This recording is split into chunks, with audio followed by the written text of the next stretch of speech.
نیمګړې هیلې، لنډه او دردونکې کیسه. امید لرم چې تر پایه پورې راسره واورئ.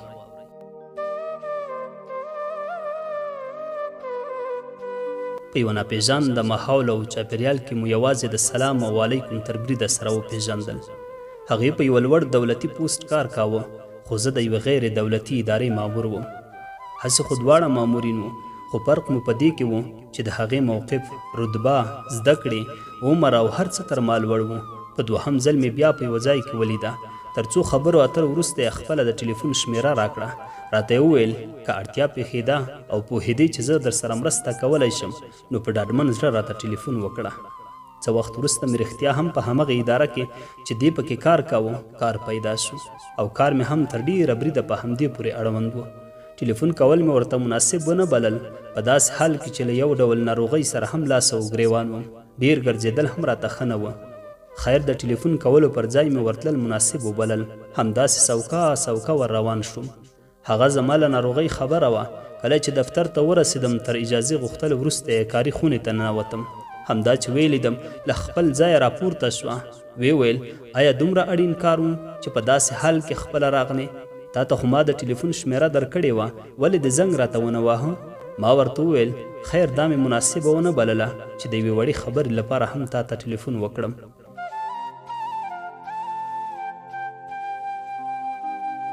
په چوکۍ د کېناستلو یې راته وویل خپلې خدمتګارې ته یې د چای راوړلو سپارښتنه وکړه.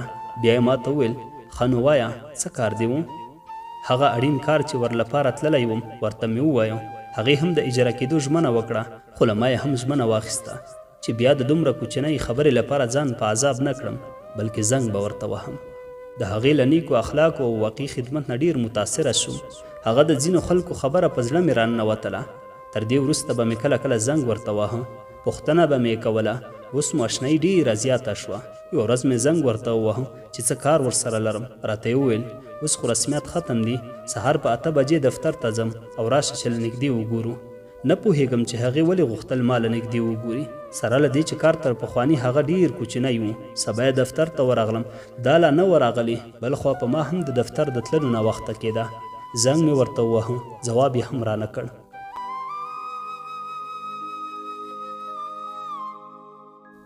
فکر مې وکړ چې هرومرو مصروفه شوې او یا یې ژمنه هېره کړې. ناچاره یې له دفتر راووتم او د خپل دفتر په لوري روان شوم. 150 متره مزل به مې کړی و چې په مخه راغله. له لیدو سره یې رانه بخښنه وغوښته. راته ویې ویل بېرته وګرځه، زه هم ورسره روان شوم. دا چې د ځوانۍ جوش او خروش و نو له دې سره په لاره ګډ تللو یو ډول خوند راکاوه. خدای شته په زړه کې مې ورته احساس پیدا شو. لنډه دا چې زموږ د خبرو اړیکه په انټرنیټي اړیکو بدله شوه. زما ترڅنګ هغې هم زما لپاره یو ډول احساس درلود چې زه یې په میسجونو کې د حروفو او کلماتو له استعمال څخه پوهېدم، خو نه هغې دا جرأت لرم چې د زړه خبره وکړي او نه ما. یوه ورځ مې د مینې د ښکاره کولو څو کلمې د اعدادو په ډول په مسج کې ورته ولیکلې، خو هغه پرې پوهه نه شوه. بېرته یې په جواب کې وویل چې د دې اعدادو معنا څه ده؟ دا چې زه وېرېدم هسې نه چې بده یې وګڼي، نو خبره مې شاته وغورځوله. له جواب ویلو تیر شوم، خو هغې بیا هم اصرار او ټینګار کوه.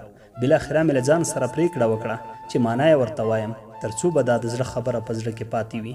راځه په خوله یې راوله، که یې بده وبلله نو اړیکه به مو د تل لپاره له منځه لاړه شي، او که یې بده ونه ګڼله نو دا دوستي به مو په حقیقي مینې واوړي. همداسې مې وکړل. هغه اعداد 143 چې د انګلیسي حروفو له I love you سره برابر وو. کله چې مې ورته داسې ولیکل څو وارې یې له حیرانتیا په میسج کې څه وراولېږل، خو ما ځان غلی کړ. له عکس العمل څخه یې وپوهېدم چې بده یې ونه ګڼله، بلکې دې هم زما لخوا د همدې خبرې د اورېدو انتظار کاوه. خبرې مې وغځولې. هغې راته ویل چې ما لا په دې برخه کې فکر نه دی کړی، خو زه پوهېدم چې فکر یې کړی دی. یوه ورځ هغې هم راته مثبت جواب ووایه. اوس نو اشنایي په حقیقي دوستۍ او دوستي په حقیقي مینې واوښتله. کله کله به یې څنګ ته ورتلم، خو د دې لپاره چې د دفتر همکاران یې په موږ پوه نه شي له ډېر کېناستلو او خبرو به مې ډډه کوله.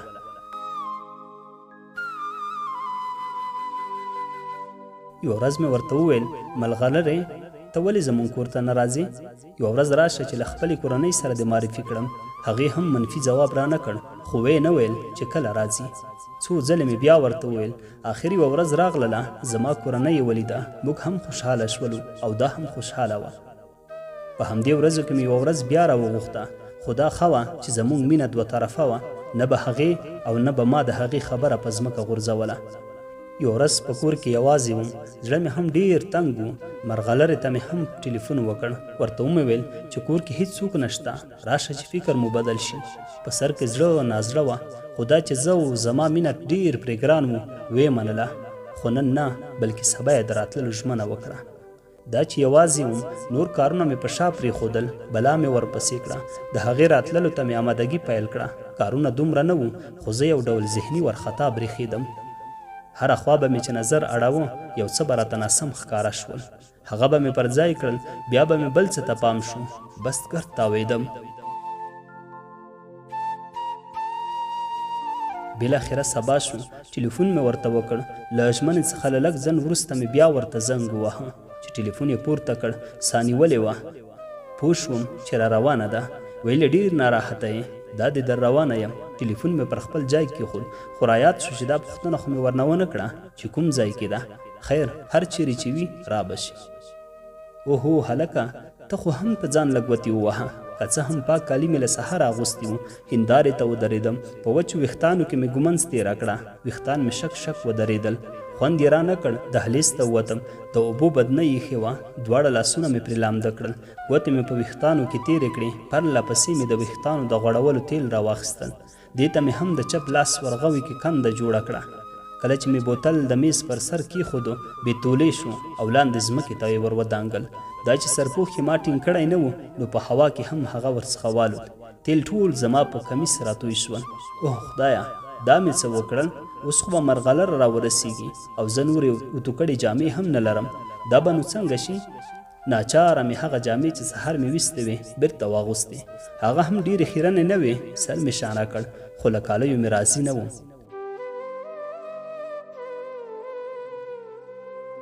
نن مې باید له نورو ورځو ځان ډېر ښکلی کړی وای، ځکه آخر مې معشوقه را روانه وه او یوازې په یوازې ورسره ګورم. دروازه مې هم خلاصه پرېښوده. ما ویل چې ټک ټک ته اړتیا پاتې نه شي. مرغلرې ته مې هم د ټلیفون پر کرښه وویل چې دروازه خلاصه ده او نیغه خونې ته راځه. زه د کوټې په منځ کې ولاړ وم. د انتظار شېبې مې شمارلې.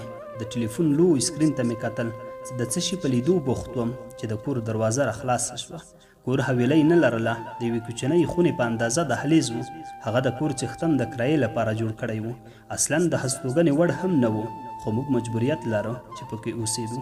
دروازه چې خلاصه شوه، ګورم په توره جوړه کې دنګه او د ښکلې څهرې لرونکې څښتنه نجلۍ په داسې حال کې چې په ګلابي شونډې مسکا خوره وه.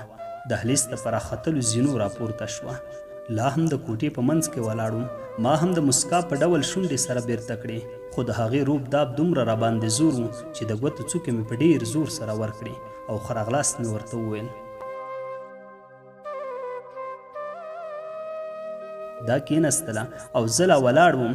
لاړم، د انګړ دروازه مې قلف کړه. بیرته د ملغلرې څنګ ته په راتلو کې مې 2 ژورې ساګانې واخیستې. خونې ته ننوتم.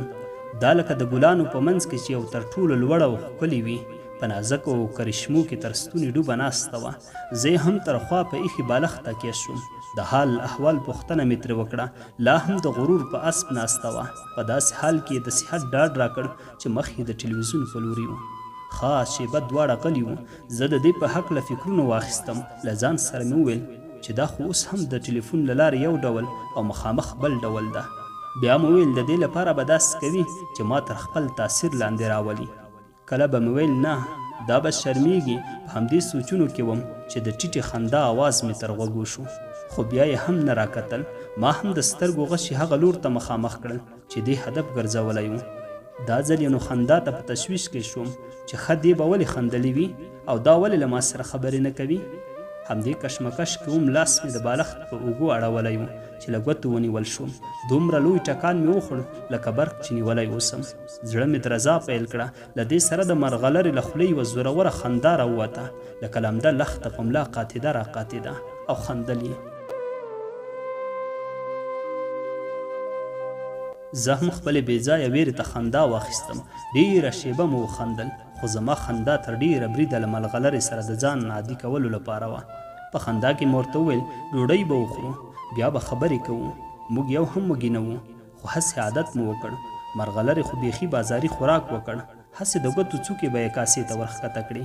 دسترخوان مې ټول کړ، خبرې مې پیل کړې. هغې راته وویل آیا ته رښتیا زما لیدو ته دومره تږی وې؟ ما ورته وویل ولې ته یې نه منې؟ هغې راته وویل ولې یې نه منم چې شک مې کولی بیا له هغې ځایه تر دې ځایه ستا لیدو ته راتللم، او هغه هم په داسې حال کې چې په کور کې د نور څوک هم نه وي. او ته د دې جامو ته وګوره، ولې نورې جامې نه لرې؟ ما وویل لرم یې، خو ستا له راتلو نه مخکې رانه پرې د سر د غوړو تیل توی شول. بیا یې وخندل، پښې وغځولې، څو ثانیې سترګې زما په سترګو کې وګنډلې. له ځان سره مې وانګېرله چې اوس به مې بیا په کوم ځای نیوکه کوي. راته یې وویل رانږدې شه او په غېږ کې مې سر کېږده.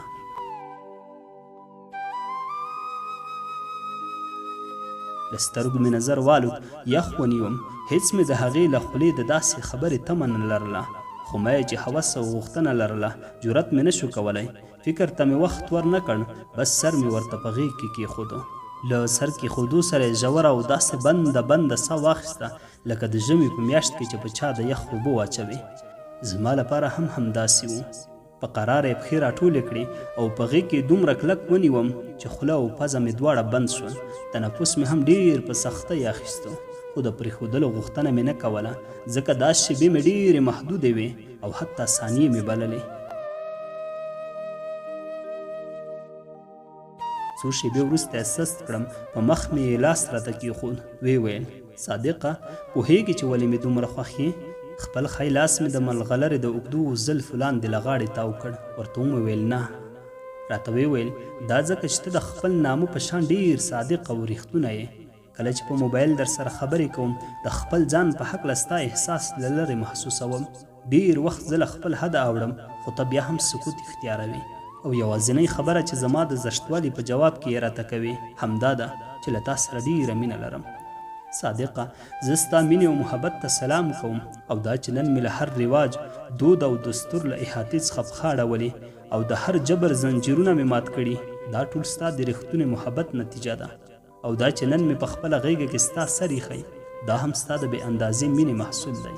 ګرانه نن د خپل زړه خبره د لومړي او وروستي ځل لپاره په خوله راوړم او درته په جهر سره وایم چې زه تنها له تا سره مینه لرم.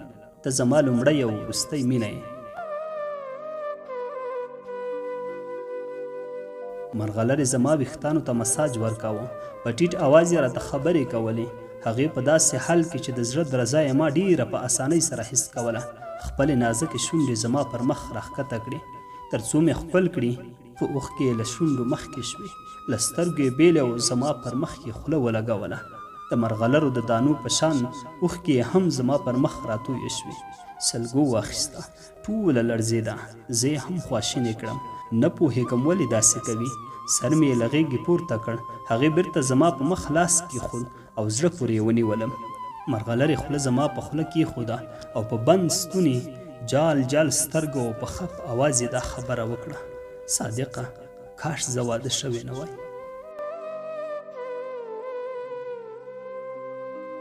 زما په قبر زوال راغی، زما په قبر زوال راغی، ما ته د غېږې جانان لاس نه راکوي نه.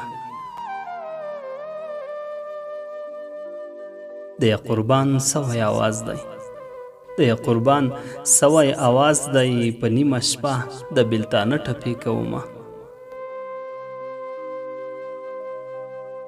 د دروازې د زنځیر غږه، د دروازې د زنځیر غږه، مسافر یار را یادوي غرقه دې کړمه. زما د زړه علاج آسان دی، زما د زړه علاج آسان دی، لالی دې راشي زه به روغه جوړه شمه. ګاونډ مې ټول تپوس ته راغی، ګاونډ مې ټول تپوس ته راغی، هغه را نغی چې مې زړه ورپسې چوینه.